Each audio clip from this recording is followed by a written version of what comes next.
Selamat malam. Praktek pinjaman online atau pinjol terus memakan korban. Kini tidak hanya mereka yang merupakan konsumen, tapi juga mereka yang tidak pernah mengajukan peminjaman uang secara online. Selain menerapkan bunga yang sangat tinggi, para korban pun kerap mendapat ancaman dari identitas yang disebarluaskan hingga pelecehan dari para penagih pinjaman online. Mau sampai kapan kondisi seperti ini terus berulang? Inilah Rosi, kejahatan di balik pinjaman online. Nggak mampu, udah nggak mampu tengil, ya, nggak punya duit tengil, ngajar-ngajarin orang.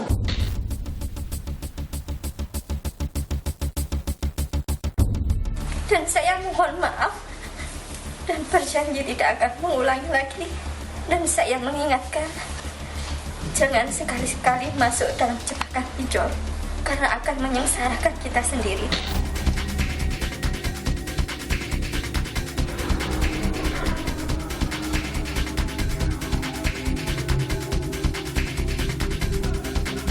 Perilaku para pelaku fintech lending ilegal yang melakukan penagihan tidak beretika dengan teror, intimidasi, dan pelecehan, kan ini merupakan suatu kegiatan yang tidak bisa ditolerir. Dasar ya Anda ya, banyak ngomong. Saya konfirmasi baik-baik dari awal. Anda kenal nggak? Ini benar namanya Bapak Nugraha. Nah terus nomornya nomor ini. Tidak kenal.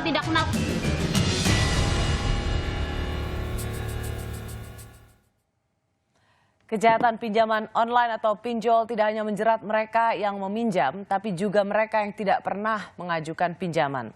Modus pinjol ilegal itu mentransfer langsung ke rekening korban tanpa ada pengajuan peminjaman sebelumnya.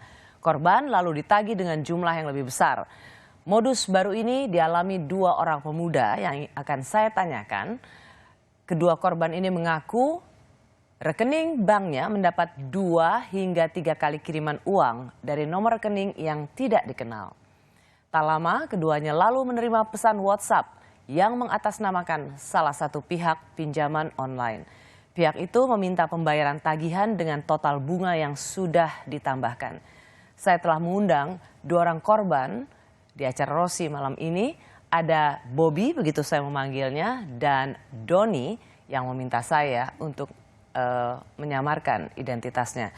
Selamat malam Bung Bobby dan Bung Doni. Selamat malam Mbak Rosi. Saya ke Bung Doni dulu.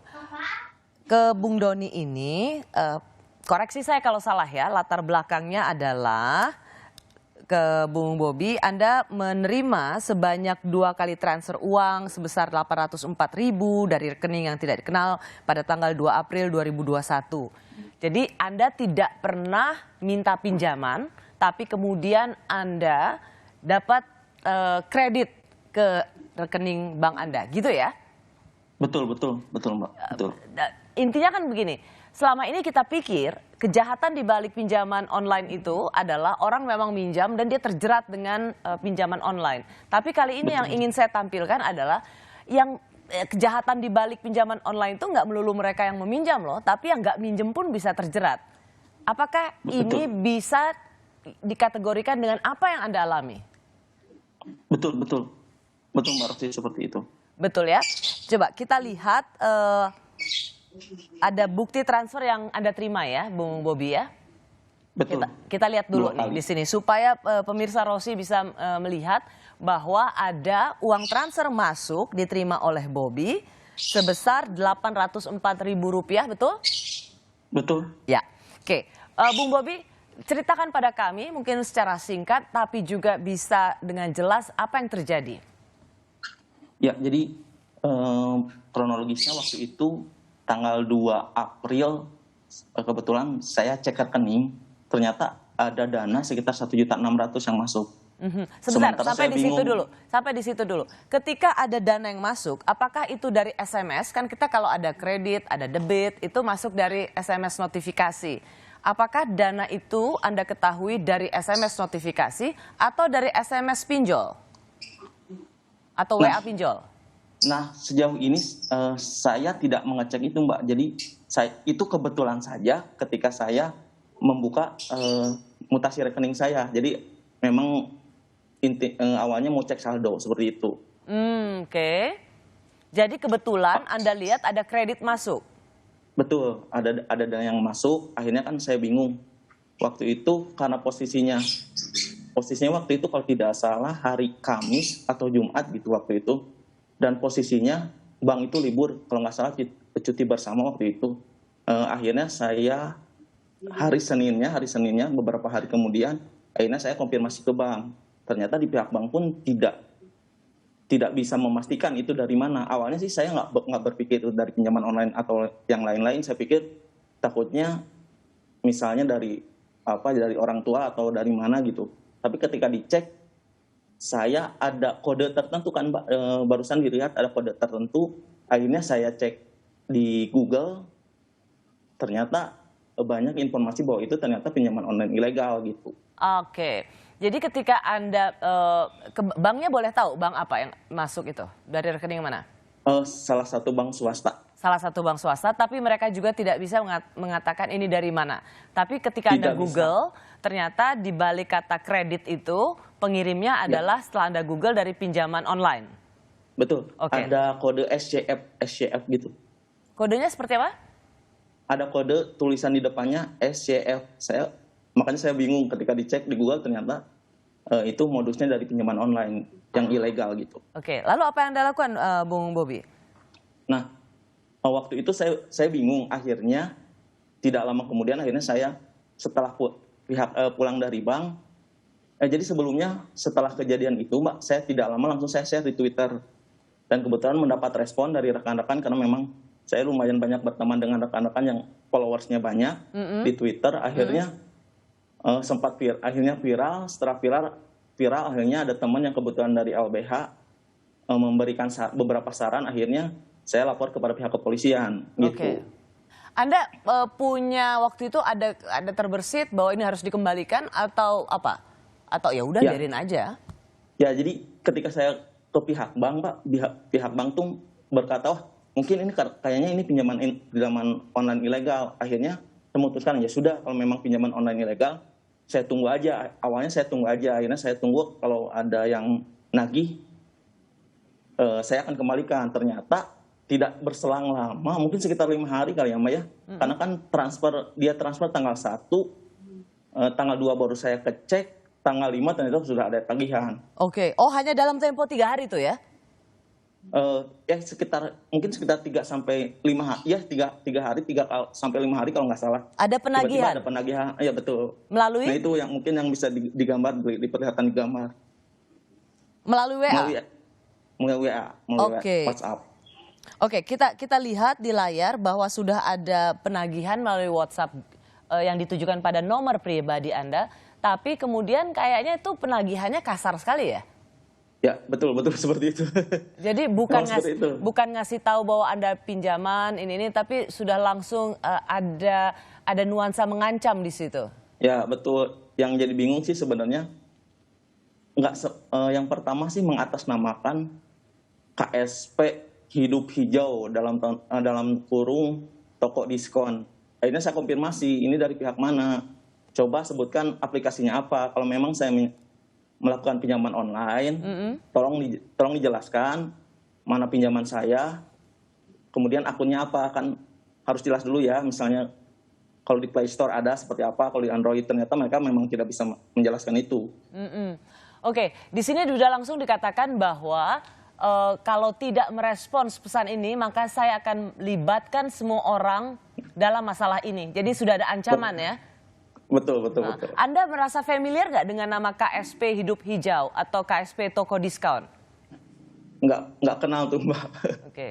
Makanya langsung searching di internet, yaitu tadi setelah viral dan ramai, akhirnya banyak masukan nih, banyak saran yang masuk, banyak mention yang masuk, ternyata direspon juga oleh salah satu akun besar ternyata, dan dimention juga ada namanya di Twitter yang memang aktivis, termasuk mungkin akun yang aktivis untuk melawan pinjol ini, namanya Pinjol Laknat kalau tidak salah. Saya cek ternyata bahwa ini termasuk pinjaman online ilegal, akhirnya gitu. Oke, sebelum saya tanya apa yang Anda lakukan selanjutnya, saya ke Bung Doni juga. Latar belakang Anda Anda menerima 3 kali transfer uang dengan total 2.345.000 pada tanggal 10 Mei 2021. Kemudian pada saat Lebaran tanggal 13 Mei, Anda menerima telepon dari debt collector atau penagih utang untuk segera mengembalikan uang pinjaman beserta bunganya karena sudah jatuh tempo. Sama seperti Bobby, Bung Doni adalah orang yang tidak pernah meminjam apapun atau serupiah pun dari pinjaman online, betul? Betul, Mbak. Oke, jadi Anda tiba-tiba datang uang masuk kredit ke rekening bank Anda dan kemudian Anda ditagih. Iya, betul, Mbak. Jadi saya itu lagi ngambil uang di ATM. Tapi saya sadar ada uang lebih di situ. Nah, setelah saya cek, itu uang tuh di-keep dulu sama saya, karena saya nggak tahu itu uang dari mana kan. Terus setelah itu, saya cek-cek, saya nunggu kabar. Nah, pada saat Lebaran itu, tiba-tiba saya dapat WhatsApp, tagihan yang seperti Bung Bobby itu tadi. Gitu. Apa isi WhatsApp-nya? WhatsApp-nya menagih, Mbak. Menagih seperti percis kayak Bung Bobby yang tadi. Persis? Persis, persis. Kayak gini, yang seperti yang saya ingin coba kita tampilkan di layar Kompas TV, WhatsApp yang Anda terima, yaitu apakah Anda bisa mengkonfirmasi seperti ini, dicari maling jika Anda yang mengenal. Nah, itu setelah ditagih, Mbak. Jadi setelah ditagih-tagih, saya kan nggak merespon. Iya, tidak merespon. Nah, akhirnya saya diancam dan sampai sekarang itu udah disebar data saya. Sekali lagi saya ingin mendapat konfirmasi dari Anda berdua bahwa sama sekali tidak pernah meminjam uang dari pinjol Rp1 pun. Tidak pernah. Tapi kemudian dalam beberapa hari Anda mendapat ancaman harus melunasi utang dan data Anda tersebar sedemikian luas. Iya, betul, Mbak. Saya mau ke Bung Doni. Jadi kalau kita kembali ke foto yang tadi, Anda langsung disebarluaskan sebagai tadi yang matanya tertutup, dicari maling. Ini berapa lama Anda tahu bahwa ini sudah disebarkan oleh pinjol? Baru kemarin saya dikabarin oleh keluarga saya ada yang masuk kayak gitu, Mbak. Oke. Antara waktu nagih dengan foto ini beredar berapa lama, Bung Doni? Sekitar 1 minggu, Mbak. Hanya 1 minggu? Iya. Oke.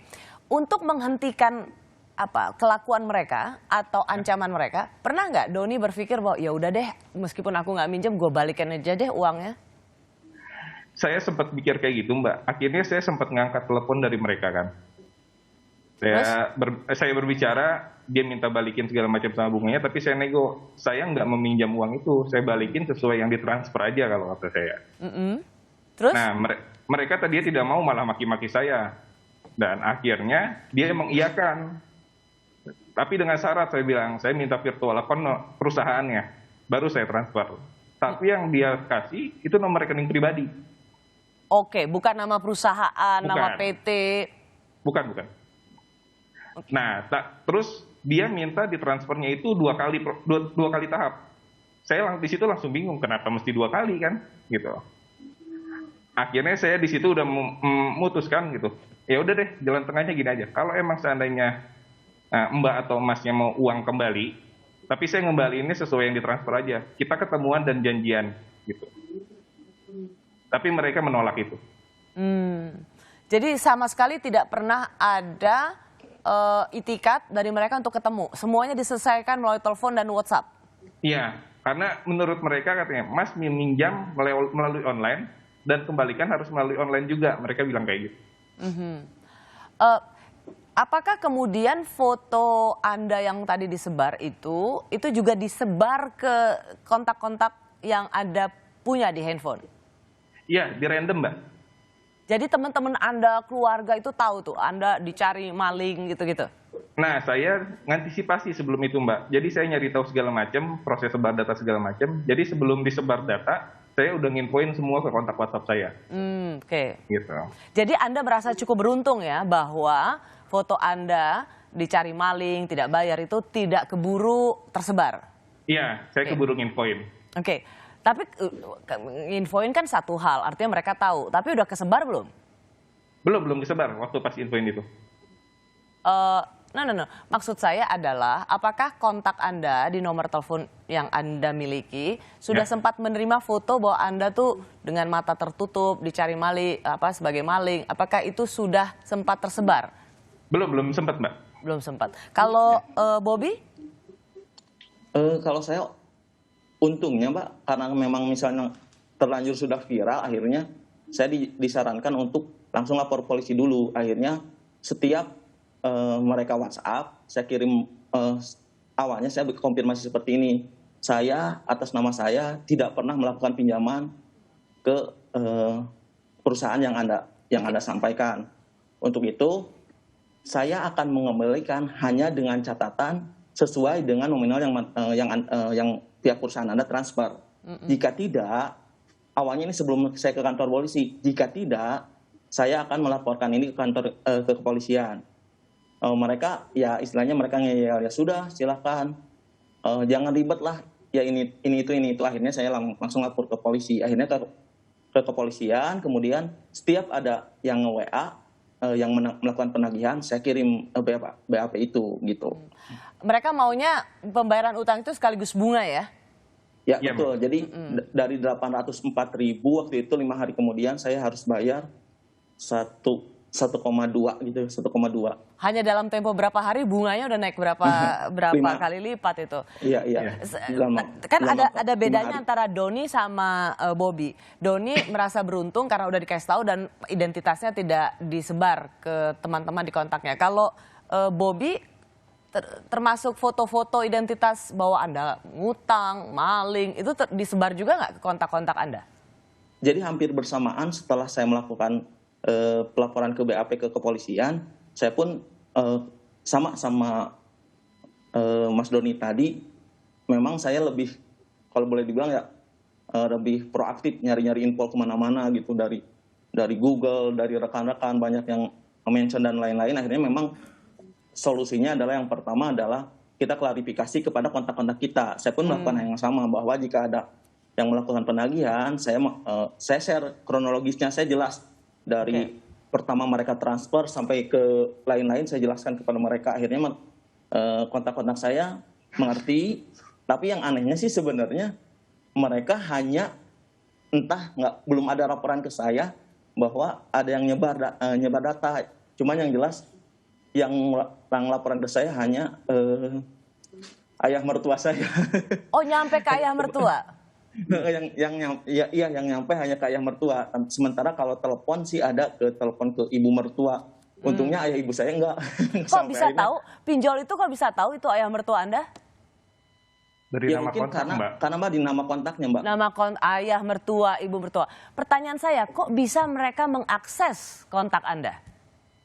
Ya, Nah, itu yang jadi pertanyaan saya sendiri. Doni dulu, Doni. Nah itu Mbak yang saya pertanyakan, Mbak. Saya sampai bingung kenapa kontak saya bisa ada di mereka. Gitu. Oke. Anda sendiri nggak tahu bagaimana kontak itu bisa sampai. Kalau Bobby ayah mertua tahu, juga nggak tahu. Kok bisa tuh pinjol sampai tahu nomor telepon ayah mertua? Iya, kalau saya sih memang bingung sih. Cuman kalau ngelihat dari modusnya, ngelihat informasi ya memang pada intinya sih mereka memang melacak kontak kita, terus kemudian ya tapi gimana cara mereka tahu itu kontak sehingga bisa tahu ini orang paling dekat nih, yang paling gampang untuk dipermalukan? Berdasarkan informasi sih biasanya yang sering kontak. Sering ditelepon. Ya karena kan saya tinggal sama mertua, akhirnya sering konfirmasi apapun, akhirnya mungkin karena saya panggilan keluar atau sering WhatsApp. Mungkin ini perkiraan dan berdasarkan informasi. Tapi intinya pinjaman online itu mampu mendeteksi kontak-kontak yang sering kita lakukan di telepon seluler kita. Dan itu Anda alami. Sehingga mereka adalah orang-orang yang sering juga mendapat intimidasi dengan nama Anda sebagai orang yang dianggap berhutang dan nggak bayar. Betul. Baik, saya kembali sesaat lagi.